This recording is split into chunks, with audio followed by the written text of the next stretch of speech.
Rates of return. It's the number one thing that investors seem to care about, but the interest rate, the rate of return, those things can often be a distraction. And when practicing the infinite banking concept, that same temptation seems to creep in. It's a conversation that I've had multiple times recently. And so it's given me an opportunity to rethink about this. And I want to share with you like some actual math of interest rates and how it works. But my goal in doing that is to show you how it really ends up being a distraction and how and why it's important to practice the infinite banking concept with a properly structured dividend paying whole life insurance policy. And specifically today, going to compare that to using a brokerage account as the main reservoir and holding place for our capital. So I have this super cool calculator that I think is fun to work with that we're going to use to do this. And I'm going to set this up with you. And I think you'll find this interesting. So, let's say that we're working with a 40-year-old, somebody who's 40 years old, and we're thinking over the next 30 years, someone who's able to store $120,000 a year and into an insurance policy. And so I ran that example, and that insurance policy grew without taxation to just over $7 million. And so I factored in an annual average earnings rate of 4%, got us really close to that. And let's compare that to setting up a brokerage account, which is, again, a conversation that I had recently with a 40-year-old person over 30 years who believed that they could earn 7% in just the S&P 500. And fortunately, this does give me the ability to go and get some market history. So just for entertainment's sake, let's go back 30 years, which would be to 1994, and grab the returns from the S&P. And let's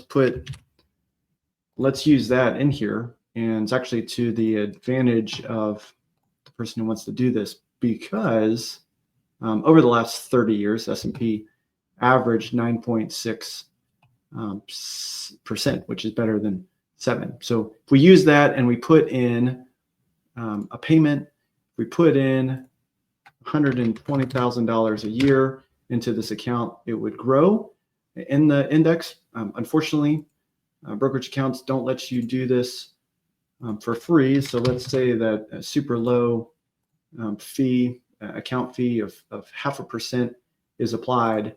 And then let's put these two things together and let's use them for banking purposes. And it could be to buy your own stuff in your household, to control that and make the repayment, have that discipline to control our own stuff and the freedom and flexibility. Or let's use it to finance investments, which Nelson Nash in Becoming Your Own Banker said you could do all of those things. And it's not about rates of return, it's about control.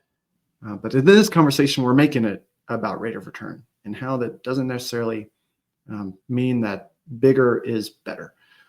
So let's go back to the insurance policy and do it first. That way we can compare.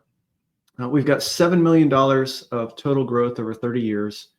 And so let's use this thing. Let's say that in year 2, we need something for $50,000.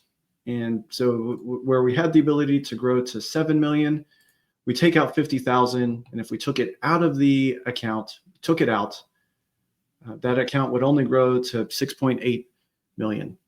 So that would cost effectively 150,000 to take $50,000 out of an account. That's why we like using insurance loans. We like paying loan interest to the insurance company. But let's practice as well. Let's repay what we take out. So let's say that over 5 years, we made a repayment, and that would be good, that back into the account. But we're using life insurance policies, so we're going to use loans. And so we would pay interest. So to preserve our $7 million of growth, we would pay about $9,300 worth of interest for the privilege of using life insurance company's money. And then let's do that again a second time. We get done repaying this, and let's do that again, and let's do that again. The same thing. We still have $7 million of accumulated value in the insurance policy. We've made repayments to the insurance company. We've been able to use this 4 times. We've paid $37,000 worth of loan interest, and we have $7 million. That's the infinite banking concept. Now let's go to our brokerage account and let's do the same thing. Let's put a withdrawal in here in the second year, $50,000. Let's do that just once. But when we take money out of a brokerage account, when we sell our position, we got to pay taxes. Got to pay capital gains. So let's add that here. Include it. There it is. There it is. There's 15% of 50,000. We pay taxes on those dollars. We get 50,000 out. Now we can go do what we want. Now the reality is, in order to get 50,000, pay taxes, we'd actually need to take out more than 55,000 in order to get 50. So there's a little bit of lost efficiency, but let's not count that for this sake. But then let's put the money back in at the same rate that we were putting money back into the insurance policy. Let's treat it the exact same.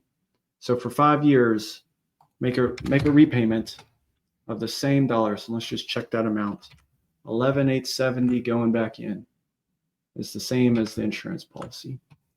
And so let's repeat this. Let's do it again 4 times so that we get the same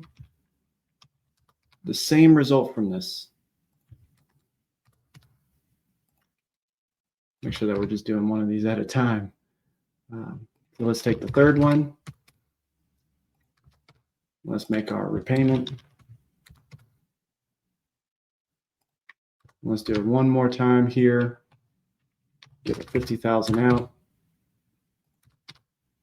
And 11,870. And repay that for 5 years. And we'll be done. It's completely the same. So what we have is taxes that are paid, $22,000 in total, taking this money out. We have total account fees of $62,000.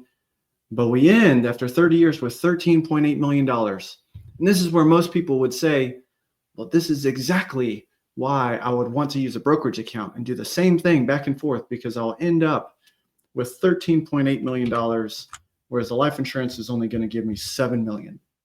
That's where the conversation ends. But I think there's a couple key points in this.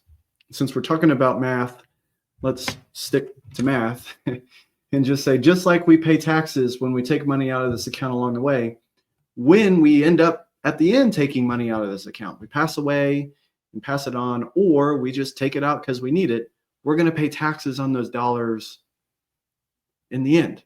And so if we take money out here at the end, $11 million, and if we come and take out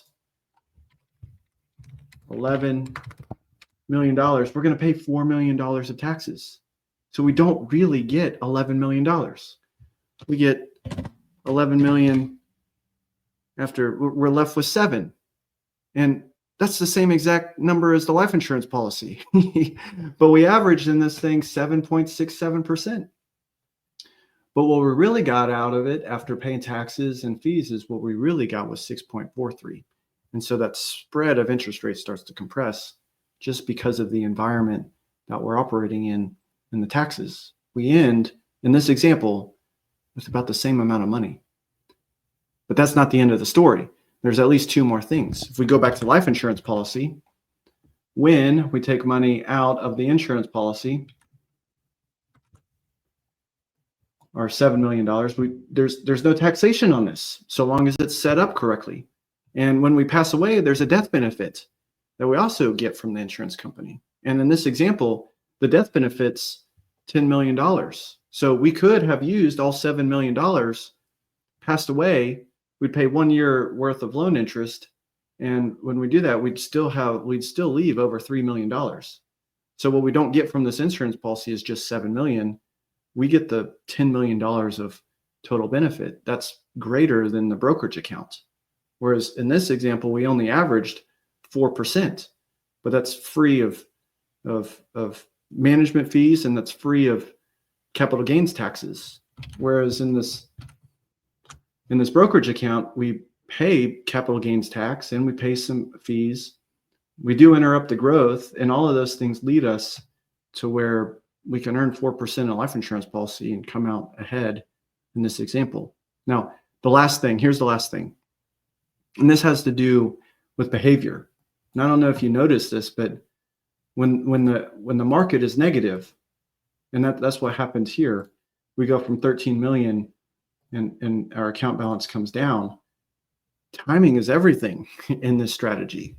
We don't want to take money out when the account is down. We don't want to die when the account or when the market is down, because not only do we lose earnings, but then we take the money out. That's a double whammy. So over the 30 years, when we think about doing stuff with our money, which is the whole point of having it here, in years where the market is negative, just emotionally, psychologically, are you going to be as willing to put that money to work? Whereas if you had these dollars in the insurance policy and you knew that every year the value had to go up and up and up, would that completely remove that thought from your head? And will you be more willing to put to work this money? I think the answer is yes. And so that's why I practice the infinite banking concept and why I use very specifically structured dividend paying life insurance to do it, because I don't care that 4% is less than some other percent.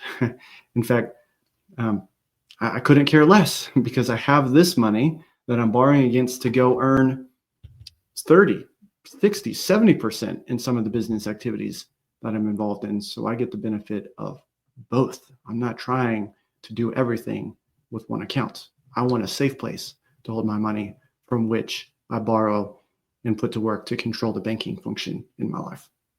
I hope this distraction of interest rates in this video at least shed some light on what's going on and how bigger is not always better, give you a fuller picture of what's actually going on.